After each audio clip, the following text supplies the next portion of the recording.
السلام عليكم ورحمة الله تعالى وبركاته. بسم الله والحمد لله والصلاة والسلام على رسول الله وعلى آله وأصحابه الفائزين برضا الله أما بعد. ബഹുമാനികളെ, പരിശുദ്ധമായ റജബ് മാസത്തിലാണ് നാം നിലകൊള്ളുന്നത്. അള്ളാഹുവിൻ്റെ ഹബീബ് സല്ലല്ലാഹു അലൈഹി വസല്ലമ തങ്ങളുടെ ഏറ്റവും വലിയ മുഅ്ജിസത്തുകളിൽ ഒന്നായ ഇസ്രാ മിഅ്റാജിന് സാക്ഷ്യം വഹിച്ച മഹത്തായ മാസമാണ് റജബ് മാസം.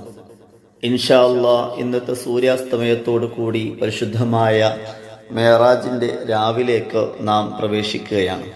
അള്ളാഹുവിൻ്റെ ഹബീബ് സല്ലല്ലാഹു അലൈഹി വസല്ലമ തങ്ങളെ ആശ്വസിപ്പിച്ചുകൊണ്ട് അവിടത്തേക്ക് നുബുവ്വത്ത് ലഭിച്ച് 10-ാം വർഷം അവിടുന്ന് ഏറ്റവും കൂടുതൽ ദുഃഖമുണ്ടാക്കിയ, ഏറ്റവും കൂടുതൽ വിഷമം നേരിട്ട ഒരു ഘട്ടത്തിൽ അവിടുന്ന് ഏറ്റവും കൂടുതൽ സ്നേഹിച്ചിരുന്ന, അവിടുത്തെ ഏറ്റവും കൂടുതൽ പരിപാലിച്ചിരുന്ന അവിടുത്തെ പ്രിയപ്പെട്ട എളാപ്പ വിട പറഞ്ഞു പോയത് ആ വർഷത്തിലായിരുന്നു.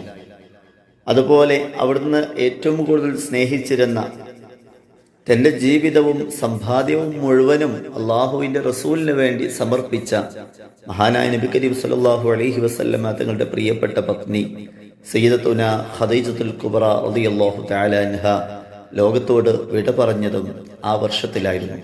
അതുകൊണ്ട് തന്നെ ആ വർഷത്തിനെ ആമുൽ ഹുസൻ, ദുഃഖവർഷം എന്നാണ് വിശേഷിപ്പിക്കപ്പെട്ടത്. ആ ഒരു വർഷത്തിലാണ് പരിശുദ്ധമായ റജബ് 27 രാവിൽ അള്ളാഹുവിൻ്റെ ഹബീബ് സല്ലല്ലാഹു അലൈഹി വസല്ലമ തങ്ങളെ അള്ളാഹു സുബ്ഹാനഹു വ തആല ആശ്വസിപ്പിച്ചുകൊണ്ട് അള്ളാഹുവിൻ്റെ തിരുസന്നിധിയിലേക്ക് കൊണ്ടുപോവുകയും അള്ളാഹുവുമായിട്ട് മുനാജാത്ത് നടത്തുകയും ആ മുനാജാത്തിന് ശേഷം അള്ളാഹു അവൻ്റെ അടിമകൾക്ക് വേണ്ടി വലിയ ഒരു സമ്മാനം നൽകുകയും ആ സമ്മാനവുമായി കൊണ്ട് ഹബീബായ നബി കരീം സല്ലല്ലാഹു അലൈഹി വസല്ലമ തങ്ങൾ ഭൂമി ലോകത്തേക്ക് മടങ്ങി വരികയും ചെയ്തത്. നമുക്കറിയാം, ഇസ്രാ മിഅ്റാജിന്റെ ചരിത്രം നാം പലപ്പോഴും കേട്ടതാണ്. മഹാനായ സയ്യിദുനാ റസൂലുള്ളാഹി സ്വല്ലല്ലാഹു അലൈഹി വസല്ലമ തങ്ങളെ പരിശുദ്ധമായ മസ്ജിദുൽ ഹറമിൽ നിന്നും ഒരേ ഒരു രാത്രി കൊണ്ട് എത്രയോ മൈലുകൾക്കപ്പുറമുള്ള ബൈത്തുൽ മുഖദ്ദസിലേക്ക് ഒരു രാത്രിയിൽ സഞ്ചരിക്കുകയും കൊണ്ടുപോവുകയും ആ ബൈത്തുൽ മുഖദ്ദസിൽ നിന്ന് അമ്പിയാക്കന്മാർക്ക് ഇമാമായിട്ട് നിസ്കരിക്കുകയും ചെയ്തു. ആ ഒരു രാത്രിയിലുള്ള ആ പ്രയാണത്തിനെയാണ് ഇസ്രാ എന്ന് വിശേഷിപ്പിക്കുന്നത്. അവിടെ നിന്ന് ആ അമ്പിയാക്കന്മാർക്ക് ഇമാമായി നിസ്കാരം നിർവഹിച്ചതിന് ശേഷം സയ്യിദുനാ റസൂലുള്ളാഹി സ്വല്ലല്ലാഹു അലൈഹി വസല്ലമ തങ്ങൾ 1-ാം ആകാശത്തേക്കും 2-ാം ആകാശത്തേക്കും അങ്ങനെ 7 ആകാശങ്ങളും കടന്ന് ഖാലിഖായ റബ്ബുൽ ഇസ്സത്തിന്റെ തിരുസന്നിധിയിലേക്ക് എത്തിച്ചേർന്നതിനെയാണ് മിഅ്റാജ് എന്ന് വിശേഷിപ്പിക്കുന്നത്. മഹാനായ നബി കരീം സല്ലല്ലാഹു അലൈഹി വസല്ലമ തങ്ങളുടെ ആ ഒരു മിഅ്റാജ് ആരംഭിക്കുമ്പോൾ 1-ാം ആകാശത്തേക്ക് കടന്നു ചെല്ലുമ്പോൾ അവിടെ സ്വീകരിക്കുന്നത് മഹാനായ സയ്യിദുന ആദം അലൈഹിസ്സലാത്തു വസ്സലാമാണ്. 2-ാമത് ആകാശത്തിലേക്ക് കടന്നു ചെല്ലുമ്പോൾ അവിടെ സ്വീകരിക്കാനുള്ളത് മഹാനായ ഈസ അലൈഹിസ്സലാത്തു വസ്സലാമും യഹ്യ നബി അലൈഹിസ്സലാത്തു വസ്സലാമുമാണ്. 3-ാം ആകാശത്തേക്ക് കടന്നു ചെല്ലുമ്പോൾ അവിടെ സയ്യിദുന യൂസുഫ് അലൈഹിസ്സലാം, 4-ാം ആകാശത്ത് ഇദ്രീസ് അലൈഹിസ്സലാത്തു വസ്സലാം, 5-ാം ആകാശത്ത് ഹാറൂൻ നബി അലൈഹിസ്സലാത്തു വസ്സലാം, 6-ാം ആകാശത്ത് കടന്നു ചെല്ലുമ്പോൾ അവിടെ മഹാനായ മൂസാ നബി അലൈഹിസ്സലാത്തു വസ്സലാം, 7-ാം ആകാശത്തേക്ക് കടന്നു ചെല്ലുമ്പോൾ മഹാനായ സയ്യിദുന ഇബ്രാഹിം അലൈഹിസ്സലാത്തു വസ്സലാം തുടങ്ങിയ അമ്പിയാക്കന്മാർ അള്ളാഹുവിൻ്റെ മഹത്തായ ഖുദ്റത്ത് കൊണ്ട് മഹാനായ നബി കരീം സല്ലല്ലാഹു അലൈഹി വസല്ലമ തങ്ങളെ സ്വീകരിക്കുകയും അവിടത്തേക്ക് സ്വാഗതമരുളുകയും ചെയ്യുകയാണ്. അവിടെ നിന്ന് മഹാനായ സയ്യിദുന ജിബ്രീൽ അലൈഹിസ്സലാത്തു വസ്സലാമിനോടൊപ്പം ഭൂമിയിൽ നിന്ന് യാത്ര തിരിച്ച സയ്യിദുനാ റസൂലുള്ളാഹി സിദ്റത്തുൽ മുൻതഹിലേക്ക് എത്തുമ്പോൾ അവിടെ നിന്ന് മഹാനായ ജിബ്രീൽ അലൈഹിസ്സലാത്തു വസ്സലാം പറയുന്നുണ്ട്, നബിയെ, അങ്ങയോടൊപ്പം എനിക്ക് സഞ്ചരിക്കാനുള്ള സഞ്ചാര പാത ഇവിടെ അവസാനിച്ചിരിക്കുകയാണ്. ഇനി അങ്ങയോടൊപ്പം എനിക്ക് സഞ്ചരിക്കാൻ അവകാശമില്ല. അതുകൊണ്ട് നബിയെ, തങ്ങൾ തനിച്ച് അള്ളാഹുവിൻ്റെ തിരു ഹദ്റത്തിലേക്ക് പോകണമെന്ന് പറയുകയും സയ്യിദുനാ റസൂലുള്ളാഹി സ്വല്ലല്ലാഹു അലൈഹി വസല്ലമ തങ്ങൾ അള്ളാഹുവിൻ്റെ തിരുസന്നിധിയിലേക്കും ചെല്ലുകയാണ്. അവിടെ നിന്ന് അള്ളാഹുവുമായിട്ട് ഏറ്റവും വലിയ അഭിസംബോധന വാചകം കൊണ്ട്, അഭിസംബോധന വചനം കൊണ്ട് അവിടത്തേക്ക് അഭിസംബോധനം ചെയ്യുകയും തിരിച്ചും അല്ലാഹു സുബ്ഹാനഹു വ തആല വലിയ അഭിസംബോധനം മഹാനായ നബി കരീം സല്ലല്ലാഹു അലൈഹി വസല്ലമ തങ്ങൾക്ക് സമർപ്പിക്കുകയാണ്. അതിനുശേഷം അല്ലാഹുവുമായി കൊണ്ടുള്ള മുനാജാത്ത്, കൂടിക്കാഴ്ച നടക്കുകയാണ്. ഇങ്ങനെ പറയുമ്പോൾ അല്ലാഹു സുബ്ഹാനഹു വ തആല ഒരു സ്ഥലത്തിലേക്ക്, സ്ഥലകാല സാഹചര്യത്തിലേക്ക് ആവശ്യമായവനാണ്, അല്ലെങ്കിൽ ഒരു സ്ഥലത്ത് ഇടം പിടിച്ചവനാണ്, ഉപവിഷ്ടനാണ് എന്നൊന്നും നാം ധരിച്ചു പോകരുത്. അള്ളാഹുവുമായി കണ്ടുമുട്ടിയത് അത് അള്ളാഹുവുമായിട്ട് ബന്ധപ്പെട്ട, അവനുമായി ബന്ധപ്പെട്ട ഇൽമിന്റെ പരിധിയിൽപ്പെട്ടതാണ്.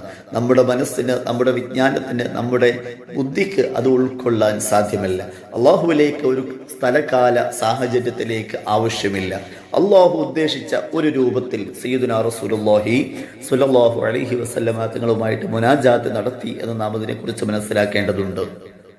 അങ്ങനെ സയ്യിദുനാ റസൂലുള്ളാഹി സ്വല്ലല്ലാഹു അലൈഹി വസല്ലമ തങ്ങളുമായിട്ടുള്ള മുനാജാത്തിന് ശേഷം അള്ളാഹുവിന്റെ തിരുസന്നിധിയിലേക്ക് ആനയിക്കപ്പെട്ട ആ മഹത്തായ മിഅ്റാജിന്റെ അനുഭൂതി അത് തന്റെ ഉമ്മത്തിന് കൂടി ലഭിക്കണം എന്ന ഉദ്ദേശത്തോടു കൂടി അള്ളാഹുവിന്റെ ഹബീബ് സ്വല്ലല്ലാഹു അലൈഹി വസല്ലമ തങ്ങളുടെ ശ്രേഷ്ഠമായ ഉമ്മത്ത്, ഉത്തമ ഉമ്മത്ത് എന്ന് വിശേഷിപ്പിക്കപ്പെട്ട നബി തങ്ങളുടെ ഉമ്മത്തിന് വേണ്ടിയിട്ട് അള്ളാഹു സുബ്ഹാനഹു വ തആല നൽകിയ ഏറ്റവും ശ്രേഷ്ഠമായ സമ്മാനമാണ് 5 വക്ത് നിസ്കാരം എന്ന് പറയുന്നത്. ആദ്യം 50 വക്ത് നിസ്കാരമായിരുന്നു മഹാനായ സയ്യിദുനാ റസൂലുള്ളാഹി സ്വല്ലല്ലാഹു അലൈഹി വസല്ലമ തങ്ങൾക്ക് നൽകിയത്.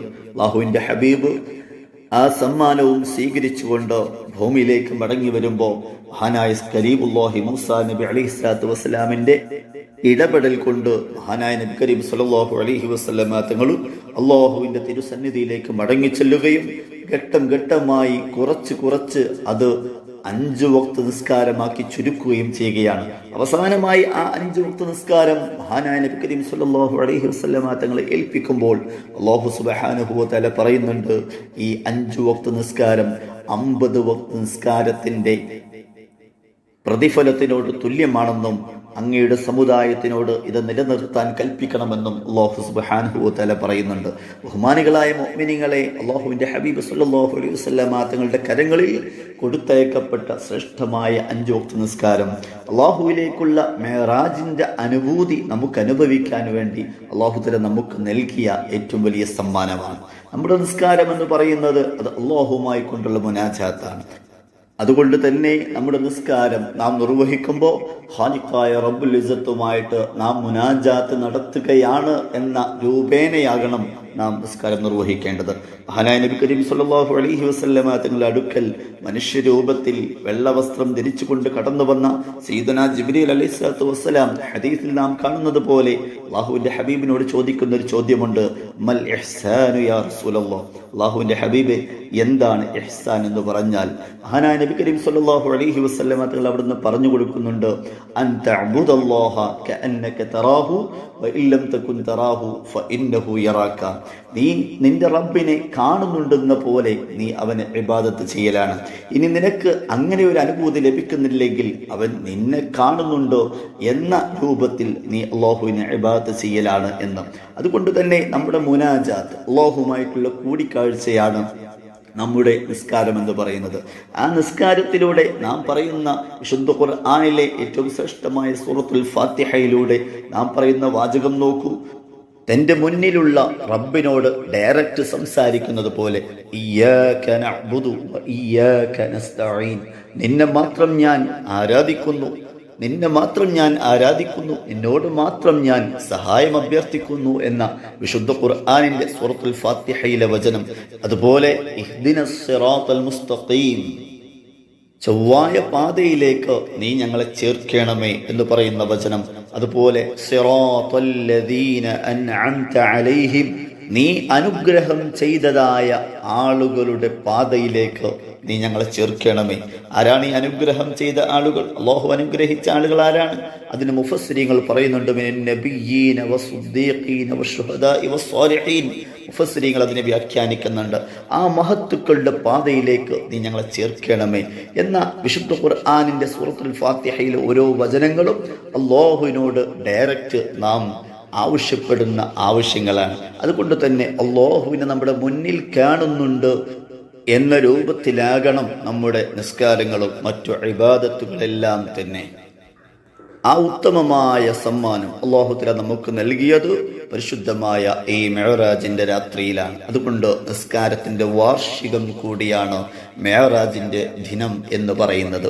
അതുകൊണ്ട് തന്നെ ആ നിസ്കാരം കൃത്യമായിട്ട് നിലനിർത്തുന്നതിലും ഇതുവരെ ശ്രദ്ധ ചെലുത്തിയതിനേക്കാൾ കൂടുതൽ ശ്രദ്ധ ചെലുത്തി ജമാഅത്തായിട്ട് നിസ്കരിക്കാനും നിസ്കാരങ്ങൾ അധികരിപ്പിക്കാനും സുന്നത്ത് നിസ്കാരങ്ങൾ അധികരിപ്പിക്കാനും ഒക്കെ നാം കൂടുതൽ ശ്രദ്ധ ചെലുത്തേണ്ടതുണ്ട്.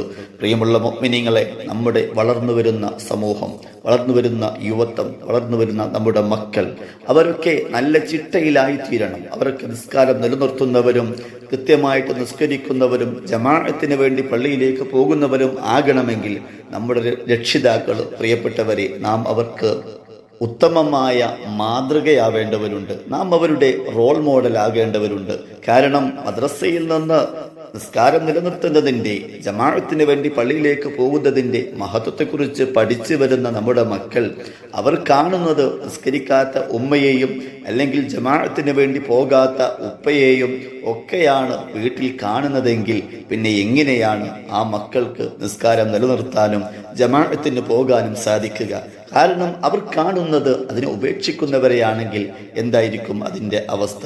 അതുകൊണ്ട് പ്രിയപ്പെട്ടവരെ, നമ്മുടെ മക്കളുടെ കാര്യത്തിലും നമ്മുടെ കാര്യത്തിലും പൂർണ്ണമായ ഈമാനികമായ പുരോഗതി കൈവരിക്കണമെന്ന ലക്ഷ്യത്തോടു കൂടി, ഒരു മുഅ്മിനിന്റെ അടിസ്ഥാനപരമായ പുരോഗതി എന്ന് പറഞ്ഞാൽ അവന്റെ ഈമാനികമായ പുരോഗതിയാണ്. തഖ്വയുള്ളവനായിത്തീരുക എന്നുള്ളതാണ്.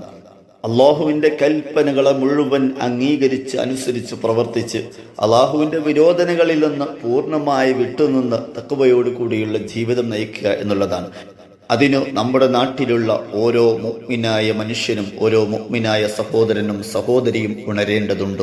അത് പള്ളിയുമായിട്ട് ബന്ധപ്പെട്ടവരാണെങ്കിൽ, പള്ളിയുടെ ഇമാറത്ത് അല്ലാഹു സുബ്ഹാനഹു വ തആല ഏൽപ്പിച്ചവരാണെങ്കിൽ, അതിൻ്റെ പരിപാലനത്തിന് വേണ്ടി അല്ലാഹു തആല തെരഞ്ഞെടുത്തവരാണ് പ്രിയപ്പെട്ട സഹോദരന്മാരെ നമ്മളെങ്കിൽ, നാം നാട്ടിലുള്ള മറ്റുള്ളവർക്ക് മാതൃകായോഗ്യരാകേണ്ടവരാണ്. കൃത്യമായിട്ട് ജമാഅത്തിന് പള്ളിയിലേക്ക് വരികയും നിസ്കാരത്തിന്റെ കാര്യത്തിൽ ശ്രദ്ധ ചെലുത്തുകയും മറ്റുള്ളവരിലേക്ക് ആ ഒരു സന്ദേശം അവരിലേക്ക് എത്തിച്ചു കൊടുക്കുകയും അവരെ കൂടി അതിലേക്ക് അടുപ്പിക്കുകയും ചെയ്യേണ്ടത് ഉത്തരവാദിത്തം നമുക്കുണ്ട് എന്ന് പള്ളിയുടെ ഇമാറത്ത് ഏറ്റെടുത്ത ഓരോ ഭാരവാഹികളും ശ്രദ്ധയോടുകൂടി മനസ്സിലാക്കേണ്ടതാണ്. അല്ലാഹു സുബ്ഹാനഹു വ തആല നമുക്കതിന് തൗഫീഖ് നൽകി അനുഗ്രഹിക്കട്ടെ. അതുകൊണ്ട് പ്രിയമുള്ള മുഅ്മിനീങ്ങളെ, പരിശുദ്ധമായ മെഹറാജിന്റെ സുന്നത്ത് നോമ്പ് അനുഷ്ഠിക്കുന്നതിൽ നാം കൂടുതൽ ശ്രദ്ധ ചെലുത്തുക. അല്ലാഹുവിന്റെ ഹബീബ് സ്വല്ലല്ലാഹു അലൈഹി വസല്ലമ തങ്ങളെ അല്ലാഹു തആല ബഹുമാനിച്ച മിഅ്റാജ് എന്ന് പറയുന്ന മുഅ്ജിസത്ത് നൽകി ബഹുമാനിച്ച ദിനത്തിനെ ബഹുമാനിക്കുക. അതുപോലെ അല്ലാഹു സുബ്ഹാനഹു വ തആല 4 മാസങ്ങളെ പ്രത്യേകമായിട്ട് എടുത്ത് ബഹുമാനിച്ചതിൽ പെട്ടതാണ് റജബ് മാസം എന്ന് പറയുന്നത്. ഈ മുഹറമായ മാസങ്ങളിലുള്ള നോമ്പ്, ആ മുഹറമായ മാസങ്ങളിലുള്ള മറ്റു ഇബാദത്തുകൾ മറ്റു മാസങ്ങളിൽ നാം ചെയ്യുന്ന ഇബാദത്തുകളേക്കാൾ പുണ്യമേറിയതാണ് എന്ന് മഹാന്മാർ വിവരിച്ചതായിട്ട് നമുക്ക് കാണാൻ സാധിക്കും. അതുകൊണ്ട് തന്നെ പരിശുദ്ധമായ ഈ ദിനത്തിനെ ബഹുമാനിച്ചുകൊണ്ട് റജബ് 27 ദിനമായ ചൊവ്വാഴ്ച ദിവസം നോമ്പനുഷ്ഠിക്കാനും അതിൻ്റെ രാവ് ധാരാളം സൽക്കർമ്മങ്ങൾ ചെയ്തുകൊണ്ട് ധന്യമാക്കാനും എല്ലാവരും മുന്നോട്ട് വരണം. അല്ലാഹു തആല ഈമാനികമായ പുരോഗതി തന്ന് അല്ലാഹു നമ്മെ ഓരോരുത്തരെയും അനുഗ്രഹിക്കട്ടെ. അതോടൊപ്പം പറയാനുള്ളത്, നമ്മൾ ഒരു യാസീനോ ഒരു ഫാത്തിഹയോ ഒക്കെ ഓതി നമ്മിൽ നിന്ന് മരണപ്പെട്ടു പോയവർക്ക് വേണ്ടി ഹദിയ ചെയ്തുകൊണ്ട് ആ രാവിലെ അവർക്ക് വേണ്ടി പ്രത്യേകമായിട്ട് ദുആ ചെയ്യുക. അവരിലേക്കും അതിൻ്റെ പ്രതിഫലം അല്ലാഹു തആല എത്തിച്ചു കൊടുക്കട്ടെ. അവരുടെയും നമ്മുടെയും ഒക്കെ ഖബറിടം അല്ലാഹു സന്തോഷത്തിലും റാഹത്തിലുമാക്കി തരട്ടെ. ആമീൻ യാ റബ്ബൽ ആലമീൻ. അസ്സലാമു അലൈക്കും വറഹ്മത്തുള്ളാഹി തആല വബറകാതുഹു.